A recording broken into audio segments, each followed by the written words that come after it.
ভালো মানুষ এবং যাদের মাথায় বুদ্ধি আছে ভালো, তারা কিন্তু সব সময় সঙ্গটাকেও খুঁজে নেয় ভালো। সে কানা হোক, সে বধির হোক, সে খোড়া হোক, যেমন মানুষই হোক না কেন, ভালো মানুষের জায়গা কিন্তু সবসময় ভালো জায়গাতে। এই প্রসঙ্গে নিয়ে একটি অসাধারণ গল্প আজকে আমি তোমাদের কাছে শেয়ার করছি। চ্যানেলে যারা নতুন আছে এবং নতুন যারা আমার গল্প শুনছো, গল্পটি শোনার পরে প্লিজ একটি সাবস্ক্রাইব করতে ভুলবে না এবং অবশ্যই লাইক দিয়ে আমার পাশে থেকো। কানুবাবু ছিলেন বধির, তিনি কিন্তু কানে শুনতেন না এবং তার পেটে কিন্তু বিদ্যাও ছিল। তিনি সব সময় কীভাবে ভালো কাজ করা যায়, ভালো সঙ্গে যাওয়া যায়, এরকম চেষ্টা করতেন। জায়গা বিশেষে তাকে অনেকেই হেয় করত, কারণ কানে শুনতেন না তিনি, যার ফলে তাকে অনেকেই কিন্তু অনেক জায়গায় তাকে অ্যালাউ করা হতো না। এই কারণেই যে তিনি কানে শুনতেন না, তাকে বোবা বলে ট্রিট করা হতো। তার মনে মনে খুব দুঃখ ছিল। তিনি যেহেতু কানে শুনতেন না এবং ফলে তিনি কথা বলতে পারতেন না, অথচ কেউ যদি তার সাথে কথা বলতে চায়, সে কিন্তু কথার ধরন সমস্ত কিছু বুঝতে পারে এবং আকার ইঙ্গিতে সেটা বুঝিয়ে দেয়। অথবা তার কাছে সবসময় একটা খাতা পেন থাকে, সেই খাতা পেন দ্বারা লিখে লিখে তিনি কিন্তু সমস্ত মনের ভাষা সবাইকে বোঝাতেন। সন্ধ্যেবেলায় সবাই যখন দোকানে বসে আড্ডা মারত গ্রামের লোক, সে সময় তিনিও কিন্তু সেখানে একটু বসতেন, কিন্তু সেখানে গিয়েও সবার মাঝখানে তিনি সেরকম সম্মান পেতেন না। সবাই গল্প করতেও কিন্তু কানুবাবুকে সবাই একটু হেয় চোখে দেখত, তার কথার কেউ পাত্তা দিত না। তিনি আকার ইঙ্গিতে অনেক কিছু বলতে চাইতেন, কিন্তু কেউ তার কথা শুনত না। লাস্টে হয়তো কারুর গায়ে ধাক্কা দিয়ে তাকে বলতো যে লিখে দিচ্ছে, এটা শুনুন। সেটাতে অনেকে রাগও করত, যার ফলে বাড়ি এসে সে মন খারাপ করে বসে থাকত এবং ভগবানের উপর ভীষণ দোষ দিত যে তুমি আমাকে কেন এরকম করলে। তার সংসারে ছিল তার ছেলে, ছেলের বউ এবং তার দুটো নাতি। তারাও কিন্তু প্রচণ্ড ভালো ছিল এবং বরাবর তারা বাবাকে এভাবে দেখতে দেখতে অভ্যাস হয়ে গেছে। বাবার কথা তারা মোটামুটি সবই বোঝে। তো একবার কী হলো, এক গ্রামে তাদের একজন বাড়ির লোকের বাড়িতে এক সাধু বাবা এসছে। সেই সাধু বাবা নাকি সবাইকে সৎ উপদেশ দেন এবং সবার সাথে খুব ভালো ব্যবহার করেন এবং অনেকের কিন্তু সমস্যা মিটিয়ে ফেলেন। এই কথা শুনে সেই ছেলেদের মধ্যে ছেলের বউ বাড়িতে কথা বলা বলি করছে, যেরকম সাধু বাবা এসছে, চলে একদিন তার কাছে যাই। তার বাবাকেও আকার ইঙ্গিতে বললো, তার বাবাও রাজি হলো। একদিন সবাই মিলে সেই সাধু বাবার কাছে গেল। সাধু বাবার কথা ছিল সেখানে কিন্তু 7 দিন থাকবে। 7 দিন থেকে সেখানে গ্রামের লোকদের সমস্ত সৎ উপদেশ জন্য শোনাবে। তো সেই কথা মতো তারা সেই কানুবাবু ও তার ছেলে এবং ছেলের বউ এবং 2 নাতিকে নিয়ে তারা গেছে সেই সাধু বাবার ওখানে।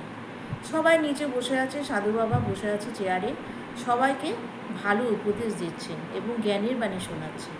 তখন সেই কানুবাবু কী করলো, সবার সামনে গিয়ে বসলো। সামনে গিয়ে বসে যেন অধীর আগ্রহে সেই সাধু বাবার কথা বোঝার চেষ্টা করলো। কিন্তু সাধু বাবা বুঝেই গেছেন যে সে কানে শোনে না তার হাবভাব দেখে।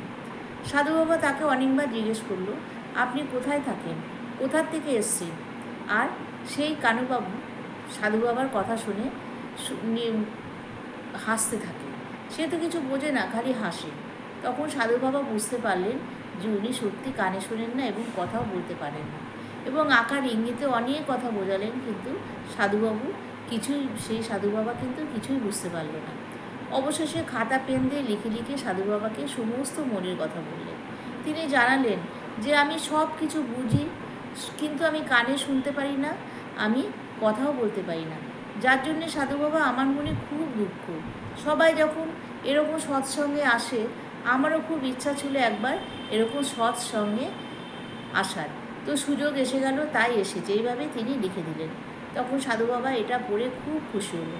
সাধু বাবা তাকে লিখে জানালো, বেশ, তো আমি এখানে অনেক দিন আছি, তুমি এখানে রোজ আসতে পারো। তখন এই লেখা দেখে সেই কানুবাবু খুব খুশি হলো। সেখানে কিন্তু কানুবাবু রোজ আসতে শুরু করলো এবং লেখার মাধ্যমে তাদের মনে ভাব আদান প্রদান করতেন। এরকম করতে করতে সাধু বাবা বুঝে গেল যে এই কানুবাবু অর্থাৎ এই ভদ্রলোক ভীষণ ভালো মানুষ। আর তিনি ভালো মানুষ বলেই আমাদের এই সৎসঙ্গে এসেছে এবং সাথে তার ছেলে বউ নাতি নাতনিকেও নিয়ে এসেছে। দিনের পর দিন এরকম হতে হতে সাধু বাবা কিন্তু সেই কানুবাবুর কথাবার্তা অনেকটা আয়ত্তে আনতে পারলেন এবং সাধু বাবাও ইশারার মাধ্যমে তার সাথে অনেক কথা বললেন। তখন সাধু বাবা তার মনের দুঃখের কথা জেনে সাধু বাবা সেই কানুবাবুকে বললেন, দেখো ভগবান মানুষকে কত রকমভাবে তৈরি করে, তুমি এসেছো এইভাবে, কিন্তু তোমার অনেক করণীয় আছে, যার জন্যে তুমি কিন্তু তোমার এই বোবা এবং তুমি কালা বলে মনে দুঃখ পেও না কখনো। ভগবান তোমাকে সৃষ্টি করেছেন এইভাবে, কিন্তু তুমি কোন দিক দিয়ে বোবা কালা? তুমি তো, তোমার হাত আছে, পা আছে, তুমি তো অনেক কিছু করতে পারো, যার জন্যে নিজেকে নিয়ে এত কষ্ট পেও না। তোমার হাত আছে, পা আছে, তোমার চোখ দিয়েছে ভগবান, তুমি চোখে দেখতে পারো, এই অস্ত্র দিয়ে তুমি অনেক রকম কাজ করে দেখাতে পারো, তুমি অনেক ক্ষমতার অধিকারী। এইসব লিখে সাধু বাবা তাকে কাগজে খাতার মধ্যে লিখে দিলেন। এটা দেখে সে কানুবাবু প্রচণ্ড খুশি হলেন এবং মনে মনে ভাবলেন, সত্যি তো, আমি বোবা কানা হলে কী হবে, আমি বোবা আর কানে শুনি না, তাতে কি আছে, আমি কিন্তু আমার বাদবাকি তো সব কিছু ঠিক আছে, আমি এই দিয়ে তো পৃথিবীকে জয় করতে পারি। এই কথা শুনে সেই কানুবাবু তার লেখা দেখে ভীষণ খুশি হলেন এবং তাকে বললেন, খাতায় তিনি লিখে দিলেন, এখন থেকে আমিও সব গ্রামে গ্রামে ঘুরবো, অনেক মানুষের উপকার করব, আমি কাগজে কলমে লিখে লিখে আমার মনের ভাব বোঝাবো, কারণ আমি একজন ভালো সঙ্গী চাই, আমি একজন ভালো সঙ্গ চাই, এই কারণে আমি এখানে রোজ আসছি।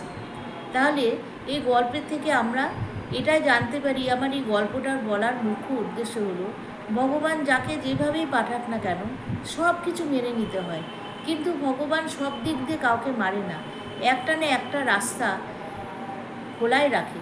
কারণ এই কানুবাবুর চোখ, হাত, পা সব কিছু ঠিক ছিল, সে কিন্তু নিজেই বুঝতে পারছিল না তার এগুলো যে ঠিক আছে। সাধু বাবার কথায় কিন্তু তার মাথায় বুদ্ধি আসলো, সত্যি তো আমিও পারি অনেক কিছু করতে। তাই মানুষ কোনো কিছু নিয়ে কিন্তু থেমে থাকে না, নিজেকে কখনো ছোট ভাববে না, সব সময় নিজেকে বড় হবার চেষ্টা করতে হবে। ভগবান একটা রাস্তা ঠিক খুলে রাখে এবং সেই রাস্তায় হয়তো ফলো করে মানুষ অনেক দূর এগিয়ে যেতে পারে। তাই কোনো কিছুই কিন্তু কোনো কিচ্ছু না, কোনো কিছুর জন্যে কিচ্ছু থেমে থাকে না। এবং ভবিষ্যতে পরে শোনা গেছে সেই কানুবাবু নাকি অনেক বাচ্চা ছেলে মেয়েদের উপকার করছে এবং তাদের অন্য সংস্থানের ব্যবস্থা করছে, এরকম কাগজে কলমে লিখে লিখে অনেকের কাছ থেকে সাহায্য নিয়েছে, প্রচুর টাকা তোলে এবং তাদের একটা ছোট্ট ঘরও বানিয়ে দিয়েছে এবং সেখানে প্রচুর অনাথ শিশু থাকে। তাহলে মানুষের কি শক্তি কম? কোনো কিছুতেই কিছু বাধা আসে না। তাহলে বন্ধুরা, আজকের এই গল্পের থেকে আমরা অনেক কিছু শিখতে পারলাম এবং যারা এরকম নিজেকে ছোট মনোভাবা সম্পূর্ণভাবে, তারাও কিন্তু এগিয়ে যেতে পারো, কোনো কিছু কোনো বাধা হয়ে দাঁড়ায় না। তাহলে আমার গল্পটা আজকে কেমন লাগলো তোমরা প্রত্যেকে কিন্তু কমেন্ট বক্সে জানাবে এবং খুব বেশি করে শেয়ার করে দেবে। তাহলে আজকে আমি আসি, টাটা।